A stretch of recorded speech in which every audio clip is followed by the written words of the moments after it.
The Kansas City Chiefs under Andy Reid are 27-9 in September. They have a very similar record in December. One of the reasons, is a day like today, where the Kansas City Chiefs train for a fast start and a strong finish by hitting the heat and hitting the pads and hitting the field in St. Joseph. Hi, everyone. I'm Mitch Holthus, voice of the Chiefs, joined by senior team reporter Matt McMullen. And again, we're back on the surface of the sun. I don't know how you feel about solar panel and solar energy, but we got it right here. Honestly, I want to just bring it up the point that we are brought to you by Mosaic. In fact, Mosaic Life Care is the proud presenting sponsor of training camp here in St. Joseph at Missouri Western State University. They're a member of the Mayo Clinic Care Network. They are investing, Mosaic, in the future of health care in this four-state area and also investing in their people, technology, services to offer the best and safest care while keeping local care local. You want some more communities? Yes, hit me. King City in Missouri, in northwest Missouri, right? In southeast Nebraska, how about Rulo, Nebraska? How about southwest Iowa? How about Clarinda, home of the Clarinda A's?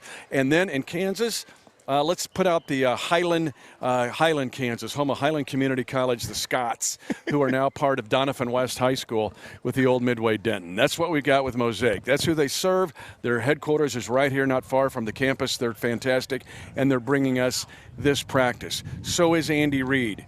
After a day off, 3 straight days in pads, then a quick tempo 10-10-10, day off for the guys, right back to pads on what could be the hottest day of camp. We talk about the ramp up all off season long. You're ramping up to full football activities. Well, the ramping is done. We're up now. The ramp up is complete. This is real football going on. It's a heat index of 113 degrees today. And the guys are out there in pads for a 2-hour and 25-minute practice. These are the days you figure out what your team is made of, right? And also, this is where guys I learned to separate themselves as well, because during the offseason, saw a lot of good things, but you find out who's going to make this team on days like this. Can you perform physically, mentally, and emotionally with a lot of distractions? And that's what Andy Reid tests with these kind of days at camp. Nobody in the league runs a tougher camp, but look at the results. You can't argue against it. And so, and again, these solar panels are helping. We're using this energy for Mosaic Life Care. Powers all of camp, right? We're going to get into 2 different groups all of camp as we speak. 2 groups we're going to talk about. The tight end room, which you and I were excited about it even at the end of OTAs. In fact, go back and watch our last DTK prior to the plant shutdown, and we talk about the tight end room. We're going to dive into that group and also the defensive line, which I think every one of that group is ascending, including now the best interior defensive lineman in the National Football League. But those 2 groups are where this team can get even better in 2024, because we have seen a rise of almost every human being in those 2 rooms. And those rooms are rooms that you can't really learn too much during the offseason training program, specifically the defensive line. You need the pads on to learn who's going to make this team, who's going to elevate this team, hopefully to a 3rd straight world title. And again, it's hot out here today, but for that defensive line group specifically, going to learn who's going to be maybe at the bottom end of that group. On the bubble right now, we see some players that are making some plays out there, but who makes plays on a day like this? That's where you learn who's going to make this team in that defensive line room.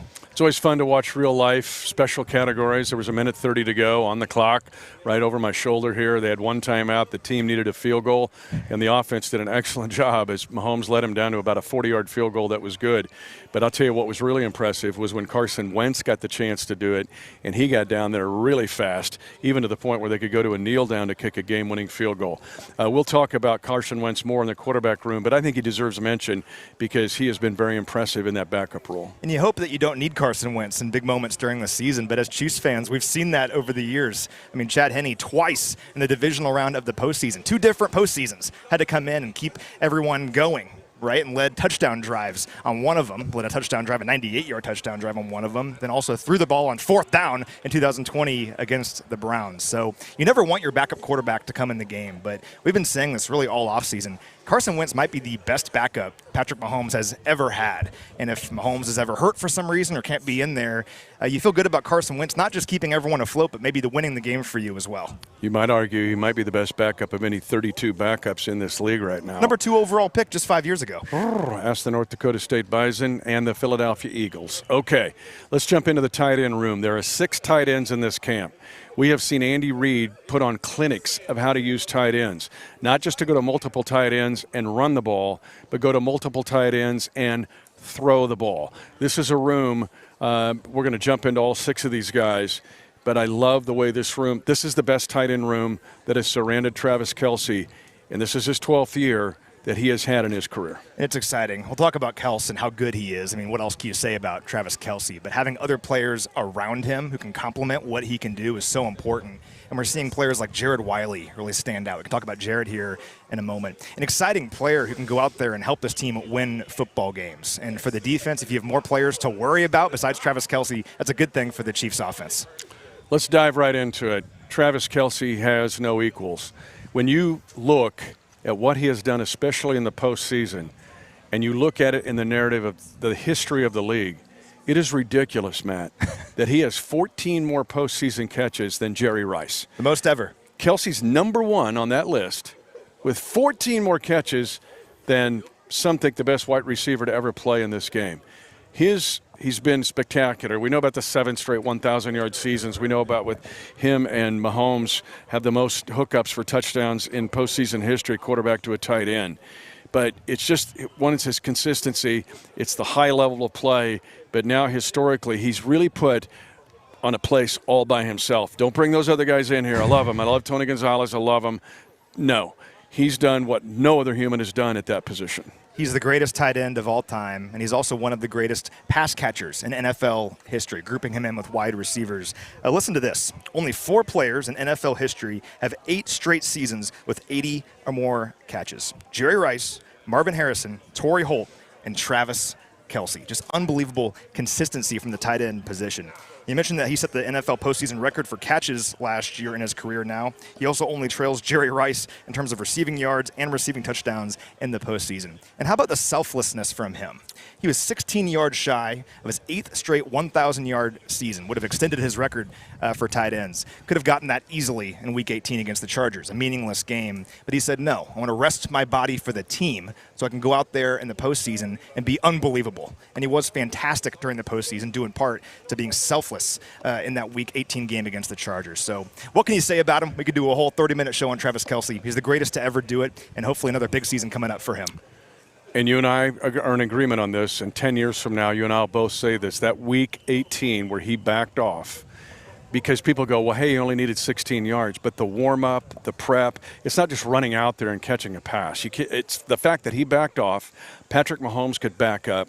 They got essentially a bye week they were not going to get, being a 3 seed. Really probably set the tone to go on the march they did, the toughest march to win a Super Bowl championship. And also, he would have taken reps from players that would have been playing the entire game. Yeah. That shows how much he cares about this room. He wants to make sure those players who don't play a whole lot are getting ready for the game and didn't take those reps away from them. Excellent point. And yet, when you look at last year, only 4 times did he have double-digit targets in the regular season and only 5 touchdowns. So it was a little bit like Mahomes' year where statistically you're going, wow, man, I mean, that was a one-off. But he didn't have as many targets as he normally has and only got to the end zone 5 times in the regular season. It changed in the postseason. And his game against Baltimore was spectacular. The 116 yards, the catch against Kyle Hamilton at the pylon, which is one of the best plays of all of the playoffs last year.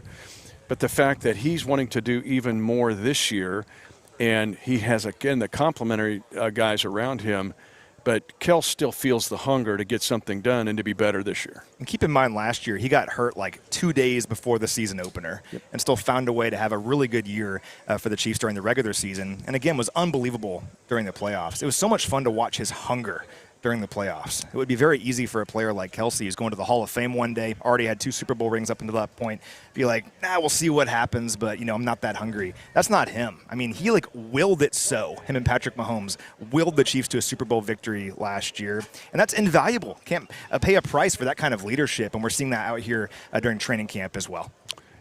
It's my feature today. I do 14 radio reports a day, right, from camp with our affiliates. I'll be on Des Moines here if you're going to be live as soon as we get off this live stream.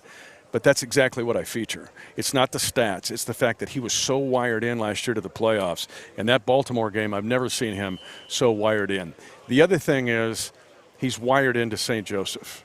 He's larger than life. Yeah, he is. I mean, he's probably the best host Saturday Night Live has had in the last 3 to 4 years. Taylor Swift, right? We're going all over the globe with his girlfriend, which has become bigger than Will and Kate throughout the globe. The fact that he's now hosting like that, can you beat the fifth grader in intelligence, whatever show he's doing? And then, of course, New Heights is probably the best podcast ever done in any endeavor ever. And yet when he comes here, people go, guys, is that a distraction? No. When he comes here, he is totally locked in, Travis Kelce. And that's, again, the leadership point. Because if you're a young player and you see Travis Kelce, who's going to Canton one day and a 3-time Super Bowl champion, you see him working like he's trying to make the team in the seat and wearing pads, you're like, okay, what do I have to do then if he already has this pedigree and he's working this hard? That trickles down throughout the entire team. And, again, can't put a price on that. And so important for this team to find other goals hopefully this year. St. Joseph matters to Travis Kelce. It's why he works his tail off every day here, just like Patrick Mahomes. This has become a special place for him. This is my sanctuary, baby. St. Joe, year 12. That means I've spent just about an entire year of my life up here in the dorms, man. It's everybody may see that as pretty grueling, but I enjoy it, man. There's something about this place that gets you ready every single year, and I'm not gonna lie, I got pretty excited as the time started counting down to get out here and get this thing rolling. It's where it all starts. You can say it starts in the off season, and yeah, you want to get that foundation set in the off season of the leadership and the mentality and things like that. But at the end of the day, this is where you really find out what the team is made of, how you sharpen the iron, how you guys practice, your practice habits, the attention to detail, and nobody does it better than Coach Reed and Coach Spags, man. Really interesting comments there from Travis Kelce, because people would think, hey, all of that other stuff is a distraction to him. It's just the opposite. He embraces it, right? But then when he comes here and he's in St. Joe, this is one of the reasons that I love that we go away to training camp. You're fully insulated from everything else. It's just football. And it's that way for us as well. We talk about what we love about camp. It's that we can just focus on the season, on football, on work, and that's fun. And for a player like Travis Kelce trying to get ready for his 12th year as a pro, he's not thinking about anything else right now. It is just football, and part of that is because he's up here in St. Joe. It's hard to do that if you're back home. And for teams that have their training camps just at their team facility, that's great. It's easy for the players, but the players go to practice, then go home afterward. Well, when you're up here in St. Joe, you go to practice, and then you're hanging out with your teammates after practice. You're going to lunch together, dinner together, getting snack together. That is so important, and Travis Kelce embraces that, almost 35 years old here. It's just really cool to see. So, yeah, it's hot up here, and, it's an hour drive from Kansas City, but players like Kelce realize its importance. No, let me tell you what, this is real. And he even used the term sanctuary. Yeah. Like, this is a sanctuary for him. People go, it's a distraction. No, it's a sanctuary. And here's where it's real, Pat. I'm sorry. I'm Matt, honored, all right? Pat Mahomes, you look just like him. The fact that Matt is the paparazzi chases him. Mm-hmm. I know his neighbors. They talk about it. The paparazzi chases him. You've got drones, people waiting outside. Where's he going to drive his car? And we know when he's going to Taylor's concerts, here that does not happen. Here he's one of the guys. Here he's part of a team, and maybe there's paparazzi around here, but I doubt it. And so it's almost a release for him from that to come here and play football. And it's that way for Patrick Mahomes, too. I mean, these are two larger-than-life athletes, like global superstars, but you can just go up and talk to them, and they're totally normal. Ask them how their day is going. They'll ask you how your day is going. That's why we're so lucky here in Kansas City that players like Patrick and Travis are obviously incredibly talented, but at the end of the day, they're incredible human beings. And don't always find that with pro athletes around the league. So we're so lucky to have both of those guys here in Kansas City, not just the players that they are, but the people that they are too. He's Pat McMullen. I'm Kelsey Holthus. Oh, wait a minute. I mean, love these guys so much. It's the heat, man. You know? It's also excited about these two guys that we're living our lives with them. It's spectacular. Let's go to the rest of the room. And this is with all respect to Noah Gray, who is in his 4th year with this team. I'm going to go to Jared Wiley next, only because he becomes, in my opinion, the best compliment to Travis Kelce that Kelce has had in his 12 years as a Kansas City Chief. And here's where I'm going to go with it. And we saw it out here right behind us with 2 red zone touchdown catches.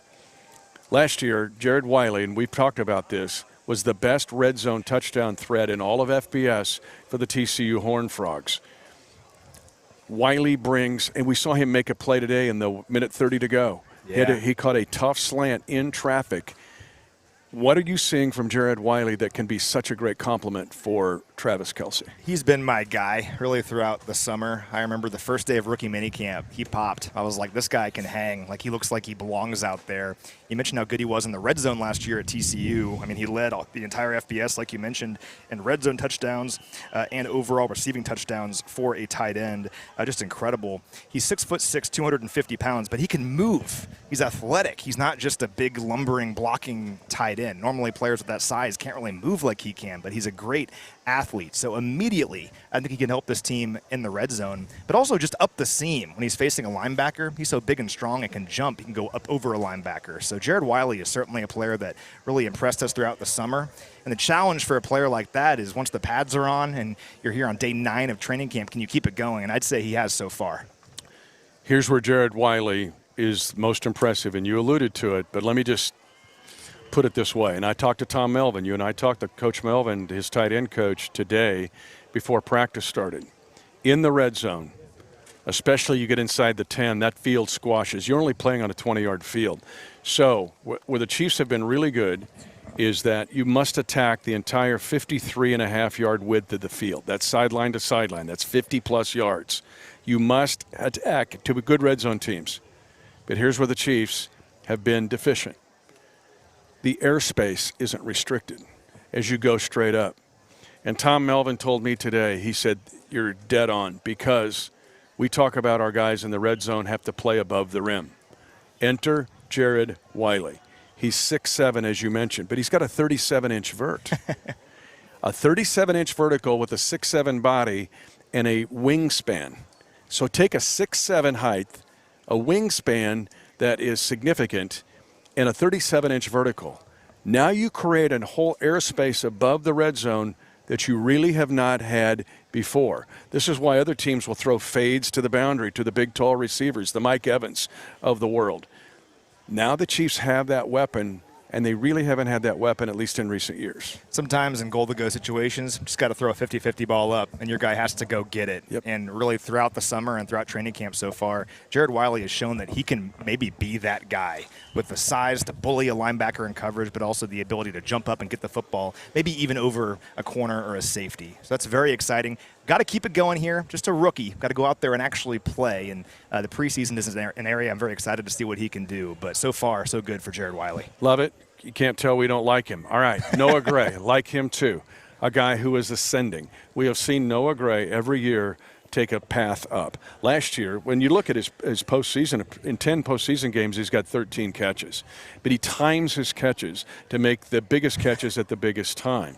And the fact now that he brings an element of putting together the Lego blocks of this tight end room where he snaps in perfectly when you look at a Wiley and a Kelce. He's like one of the unsung heroes of this offense over the last couple years. You mentioned the blocking. Served as an inline blocking tight end on 227 snaps last year. That's a lot of snaps, and it's a pretty thankless role. No one's saying, look at Noah Gray out there. He's blocking, but he's doing it for the betterment of the team. But you're right, he's also made some big plays and big moments. He had a 12-yard catch in the Chiefs' game-tying drive against the 49ers in the Super Bowl. And remember that catch on 3rd and 27 against the Titans a couple years ago? It's one of those games you forget about because it was a regular season game, the Chiefs won, whatever. But that game was in doubt for a long time, and Noah Gray is one of the reasons we won that game. So Noah Gray, one of those lunch pail kind of players, kind of an unsung hero, I think, on this team, and seems to be trending upward every single year. Add a 4th tight end. Can the team keep 4 tight ends on a 53-man roster to play the Ravens on September the 5th? The answer is an emphatic yes, because now they have a 6-year veteran, Irv Smith Jr. His father played 9 years in the National Football League. Irv was a good tight end at Alabama. Started his career, when you look at it, he ended up at Cincinnati, but 3 good years in Minnesota, including a postseason touchdown catch. he now becomes a really good complement to the other three guys. And we saw him in the red zone now hook up for 2 touchdowns in a single period. He's clearly talented. I mean, this is a player that was a second-round pick back in 2019, and he's still only 25 years old. When he's been on the field, he's contributed, like you mentioned. I mean, between 2019 and 2020, he caught 66 passes for 676 yards and 7 touchdowns. The issue has been injuries in his career, but he's fully healthy now, and let's see what he can do. He has a touchdown in every 10 of his receptions. 109 career receptions, 10 touchdowns. He sniffs the end zone. Then there's the 2 other guys. A guy who was around last year on the practice squad, and Isaiah Gathings, Middle Tennessee State. And he was in camp last year some, and then was on the practice squad late in 2023, 6'4", 222, had a catch last year in the preseason. And then Baylor Cupp, who's after Patrick Mahomes' heart because he's from Texas Tech. But if you go back and look at some of Baylor Cupp's highlights at Tech, you'll see that these are 2 young guys that can learn at the feet of the other 4 guys we mentioned. And you talk about crock pot guys all the time, players that maybe you keep around in your system for a couple of years and see what they can turn into. Those guys fit into that category where maybe don't make the team this year. Who knows, maybe they will. But if you make that practice squad around this culture all season long, come into next year's camp, maybe you have a real shot. So don't discount those guys. We see players every single year that kind of paid their dues for season after season and earned a spot on this team. Jody Fortson comes to mind. Jody Fortson would have been the last guy we talked about way back in like 2019, right? But then made this team in 2021, helped this team win football games. So that's the beauty of camp, is players out there trying to earn a role on this team, maybe not right away, but playing the long game as well. And again, if you don't have a fullback like an Anthony Sherman, 4 tight ends is a very much a reality. But I'll say this would be the best 4 tight ends the Chiefs have had to start a season since Andy Reid has been here. Let's transition to the other side of the ball. You know, we get so caught up in free agency. We love it because there's a lull there between the Super Bowl and the start of free agency, about 30 days, and everybody just wants NFL all the time. But what's overlooked is when you get the significant re-signing for any of the teams. We don't give it near the importance we do as, the new guy that signed with the new team. Chris Jones might have been the most important free agent signing of any of the teams in the offseason. And now with the retirement of Aaron Donald, Chris Jones, as we transition to the defensive line, and there's 16 of them here, that room is crowded. 16. 8 interior defensive linemen, 8 outside defensive linemen. Oh, I know what you're going to say. Yes, we talk about that. Sometimes those 2 go in and out because Mike Dana can play inside. I got it. And a bunch of guys. Chris Jones can play outside. But to get Chris Jones re-signed, one of the things I loved in the franchise when they had Pat wired up after the Super Bowl, it's within minutes of the game. And he goes right to Chris and he goes, "You're not going anywhere. We're going for 3 in a row." And that started the path to get Chris Jones re-signed. Is there a bigger free agent signing than getting Chris Jones back, the best interior defensive lineman in the league? No, there's no bigger signing across the NFL. This was the number 2 scoring defense in the league last year, and he was the anchor of the defense. He was the engine that made the whole thing go, and to bring him back is such a big deal. What a year for him in just 16 games last year. 75 pressures, 29 quarterback hits, 10.5 sacks. He was awesome. Only Aaron Donald, like you mentioned, had more pressures among all interior defensive linemen. And his ability to bounce outside, off the edge, at a moment's notice is so important, because think about Joe Burrow in the AFC Championship game a couple years ago. Last second, Chris Jones bounces outside on 3rd down and sacks Burrow, helps the Chiefs win that game. He is arguably the best defensive player in football, and he plays on the Chiefs. 2 things that he does. People want to talk about sacks all the time. Yes, he's had the 2 years where he had 15.5 sacks. But when you look at 58 quarterback hits and hurries in the last 2 seasons alone, and then you look at 11 passes defensed, go back to the 4th quarter of Super Bowl 54. He took the game over, knocked down everything Garoppolo was going to throw. And then your plays that you alluded to in the postseason where he able to knock Josh Allen just enough or to force Brock Purdy into an incompletion. 3rd down in the Super Bowl in overtime. I mean, what a huge play. I'm pretty sure Juwan Jennings was open on that play, but Chris Jones rushed the throw. Brock Purdy had to throw it away. The rest is history. So can't put a price on Chris Jones. So glad he's back in Kansas City. Again, 12 forced fumbles in his career, but none last year. This is where we want to talk about Kels jumping up. He only had 5 touchdowns, only 4 double-digit target games. Forced fumbles. Chris Jones had none last year. And forced fumbles come from that wingspan and his ability to I'll get to Charles Omenihu later in this, but he's great at it. But look at Chris. If he can knock the ball out in one of these plays, either from a quarterback or a receiver, running back, now that becomes where this defense goes. They become more explosive. You're not minus 11 in the giveaway takeaway because you're taking the ball away more. I want some more Chris Jones interceptions as well. I think it's been a couple of years, hasn't it? Jacksonville since the pick six, right? A pick six, Chris Jones with the pick six. I want some more of those. That was awesome. I'm not sure we could survive it.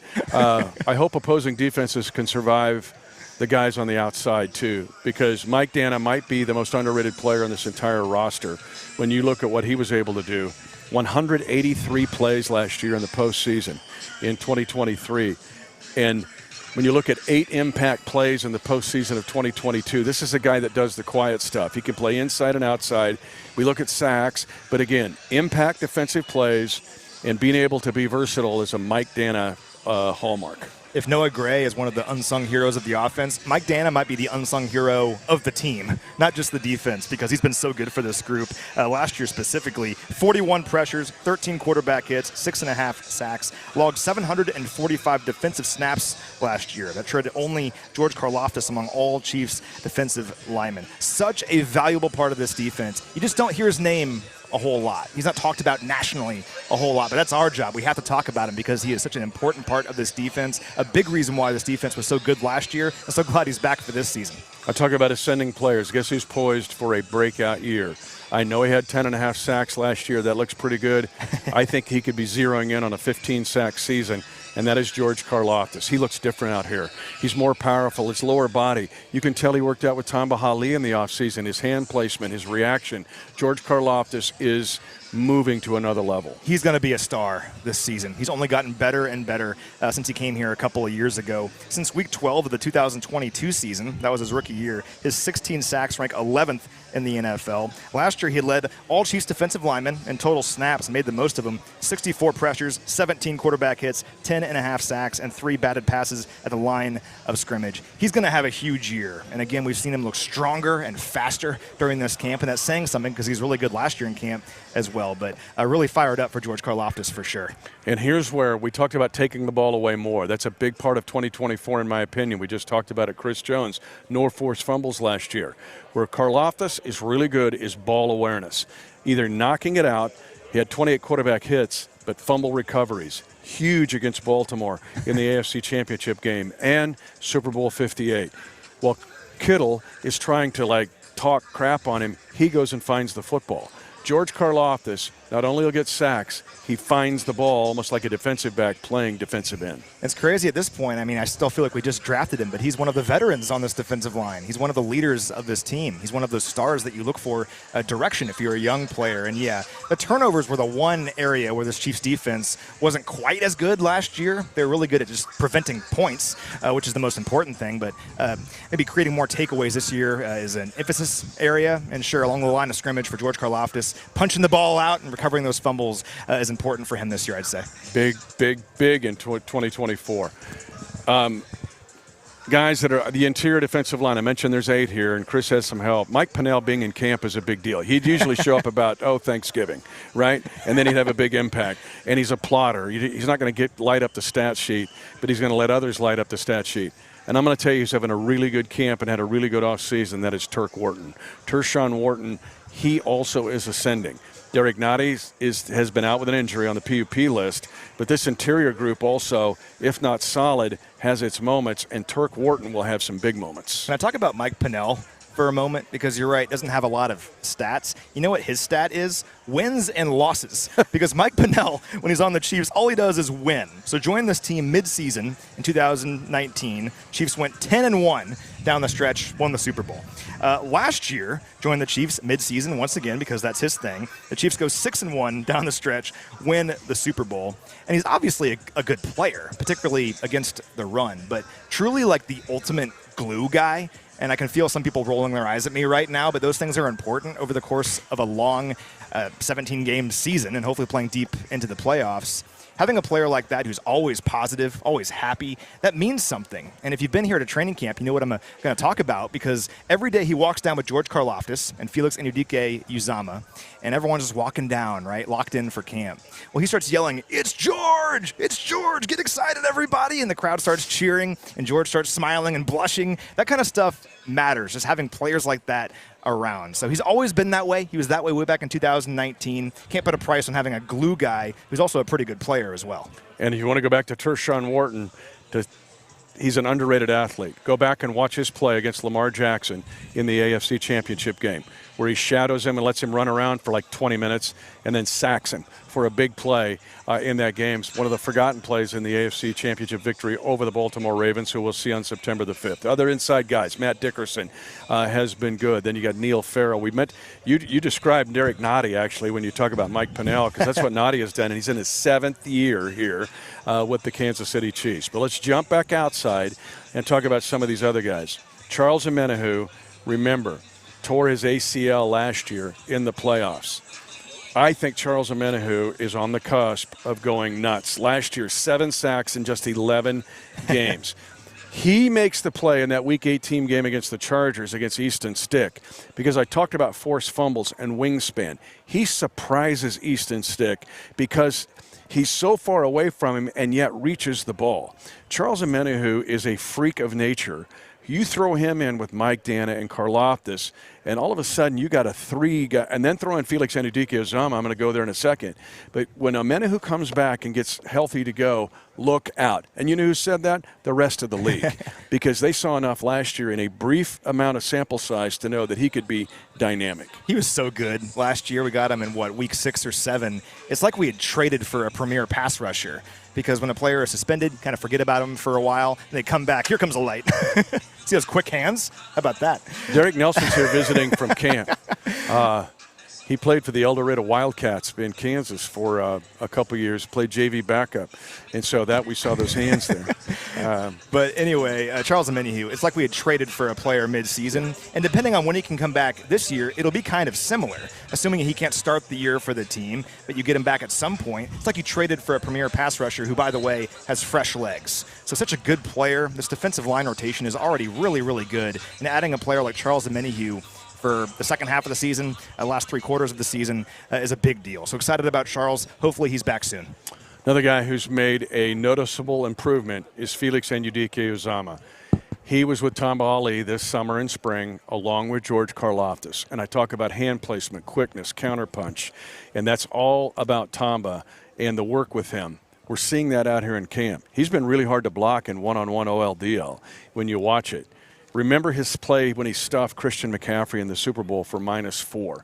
There's more of those plays coming, especially when he's coming in with fresh legs and you're maybe subbing him in for a Mike Dana or Charles Omenihu or a George Karlaftis. And the thing with Felix, I get he was a first-round pick, but him not playing a whole lot last year I think was more about the talent that the Chiefs had in terms of veteran edge rushers last season than it was him not earning it. I mean, a really, really good player that made the most of his opportunities when he was out there. Only played 7 snaps in the Super Bowl, but there's a play that you remember from the Super Bowl that he was in the middle of. So he'll have a real opportunity here, I think, if Charles Omenihu can't start the year. He'll have a chance to maybe play some more, and it's up to him to take advantage of it. But a very talented player who I'm excited about going into this year. Again, glimpses. The sack at Jacksonville last year, the forced fumble at Jacksonville.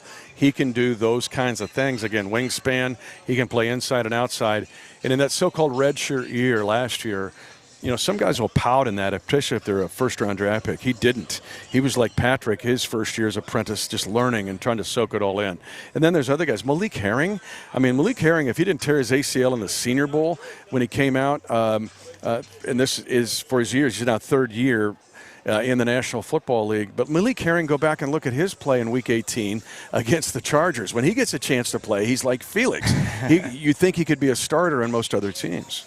Malik Herring is 2 things. He's a testament to himself and his work ethic, and also a testament to the thorough nature of this front office. Because, I mean, how devastating. You tear your ACL at the Senior Bowl, getting ready for the draft, went to Georgia, likely would have been drafted.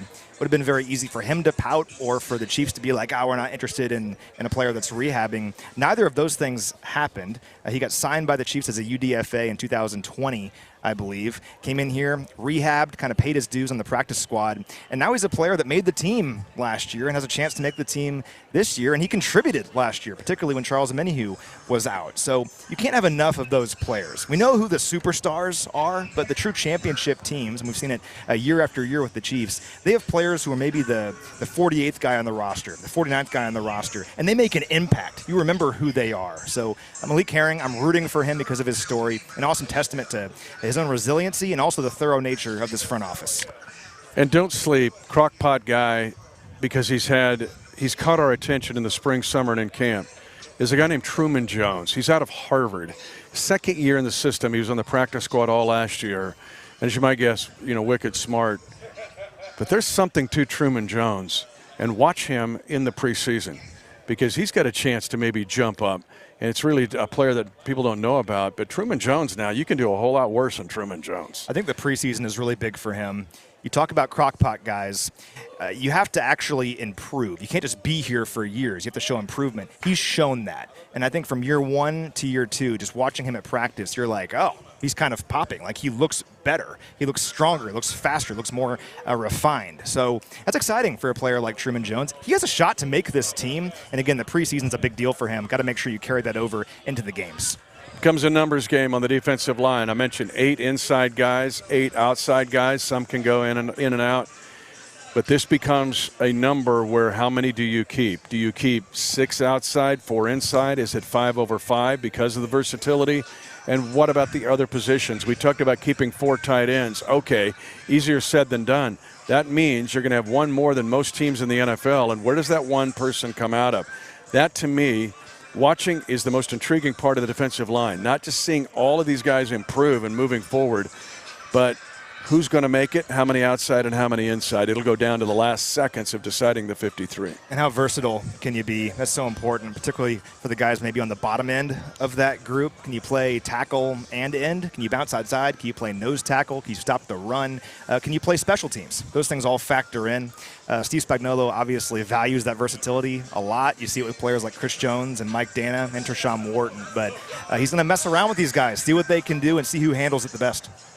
Again, our live streams come to you here from St. Joseph because of Mosaic Life Care. They're the proud presenting sponsor of not only these live streams, but of the entire training camp. They're a member of the Mayo Clinic Care System and their network. And Mosaic investing in the future of healthcare and also investing in their people, technology to make local healthcare local. Severance, Kansas. You want some more? It's hit me, yep. Let's see. Oregon, Missouri. That's a good one. Right? Not Oregon. Not Oregon. Oregon, right? We'll throw in Mound City or, let's see, Fairfax, Craig in Missouri, and also in Shenandoah, Iowa, home of KMA Radio. Let's see, in southeast Nebraska. How about Dawson or Verdon, home of the Dawson-Verdon Jets? All of those communities are served by Mosaic. You could just go all day, couldn't you? Pawnee City, Nebraska. Right? Remember Cable Guy, Larry the Cable Guy? Oh, yeah. He's from Pawnee City, Nebraska. He probably got work done at Mosaic, I'm guessing. But anyway, Mosaic's great, especially a day like today. We've already seen him help the crowd, help the crowd. And they're great to have as a partner because these guys, we're keeping a really close watch on these guys because of the heat index. And if you're wondering what's going on right now at practice, it's the long drive drill, and it is what it sounds like. It's basically you put the offense out there and the defense out there, and you don't get a break for 15, 16 plays. It kind of mimics what you might have during a long drive in the middle of the season. It's an endurance thing, a stamina thing, and on a hot day like this, that's really important. So thanks to Mosaic for taking care of us. We'll drink about 4 gallons of water after this, and I'm sure the players will too. He's Matt, or is he Pat McMullen? His wife still calls him Matt McMullen. I call him Pat. He's that good. I'm Mitch Holthus, voice of the Chiefs. Or Travis Holthus, right? Yeah, or Kelsey Holthus, right? You can. That's a first name, too. But anyway, thanks for joining us on this live stream. Hopefully we've given you an indication of how excited we are about tight end and defensive line. But camp will continue, and we got more live streams coming your way.